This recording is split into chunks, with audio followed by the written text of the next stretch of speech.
This presentation is to inform you about the competencies for registration and continuing practice, published in 2015. The published document took into consideration feedback from the occupational therapy profession of New Zealand, as well as the stakeholders that we engaged both internationally and from other professions within the New Zealand scene. The final version was decided upon and approved by members of the Occupational Therapy Board of New Zealand. The Health Practitioners Competence Assurance Act of 2003 requires the Occupational Therapy Board to set standards for ethical conduct and clinical and cultural competence. We found that there is a need for the context for practice to be more closely linked to the competencies. We also discovered from our directional confirming survey with the profession that they needed some context for this document to sit in. Therefore, we added a preliminary statement, which is entitled, "Your Role as an Occupational Therapist in Aotearoa, New Zealand." The profession also asked for less rather than more, and you will notice that we now have 5 differing areas of competence rather than 7.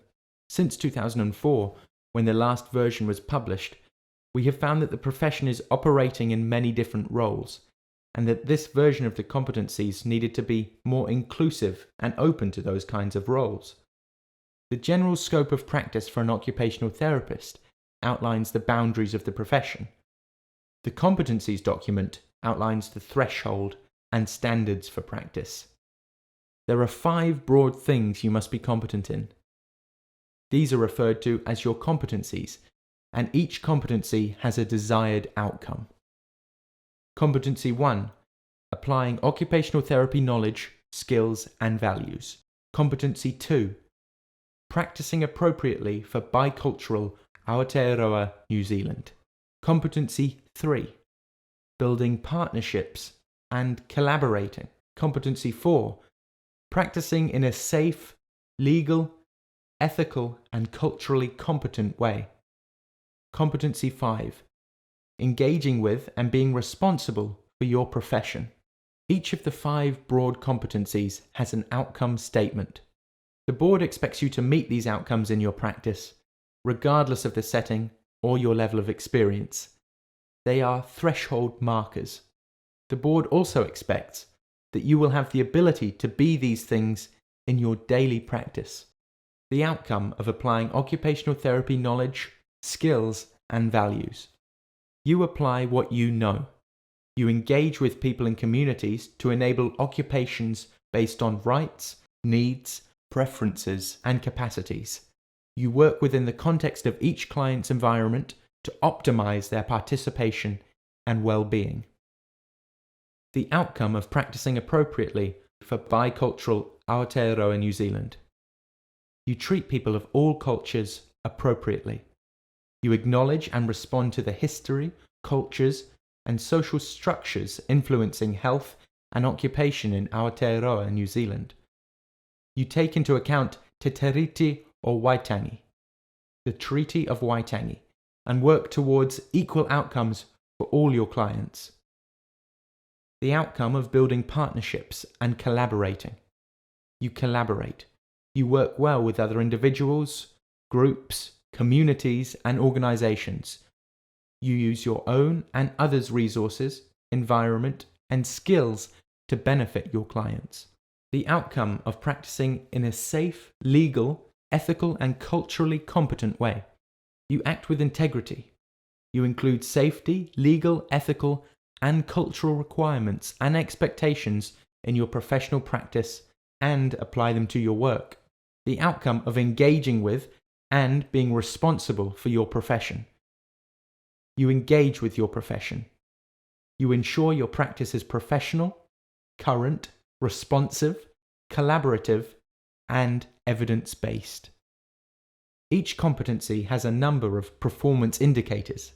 The performance indicators are the specific actions and abilities you should be able to demonstrate. The board recognizes that it may not be possible to demonstrate all of these in your practice all of the time. If a particular skill is needed, however, you would be expected to be able to use it. So how do you use the competencies? Many people use them in performance appraisals and in the development of job descriptions. You should make them a part of your practice and know them along with your scope of practice. You should be aware of them all of the time. It helps to keep them in a visible place and to talk about them in supervision. The competencies are also the basis of your e-portfolio. How does the board use the competencies? They are used to determine if someone is able to hold a practicing certificate in the first place. When you first gain registration, you need to demonstrate that you have the competence to do so in this country. So those coming from overseas, those returning to practice, or new graduates all must demonstrate their ability against this document. The information is used by employers so that they know what to expect from occupational therapists in their employ. The public also use the information to determine if the standard of practice they received was sufficient. When undertaking competence investigations and reviews, the board uses the competencies for registration and continuing practice as the founding document. The competencies are also used to ensure that schools are producing graduates of the required standard. The key changes of the competencies document. You will notice that there is an occupational flavour across all of the competency areas, and that there has been a language change to make the document simpler and easier to understand. This has helped to open it up to the different practice areas that we now find ourselves in. Our bicultural commitment has been strengthened and the expected outcomes of this made more visible. There are now 5 competency areas rather than 7. The competencies are about a threshold standard. Finally, we added a preliminary statement which provides the context for this document. You have until the end of this practicing year, the 31st of March 2016, to gather your understanding of the competencies and to consider any learning that might be required. It is recommended that you start using the 5 competency areas to develop your future goals.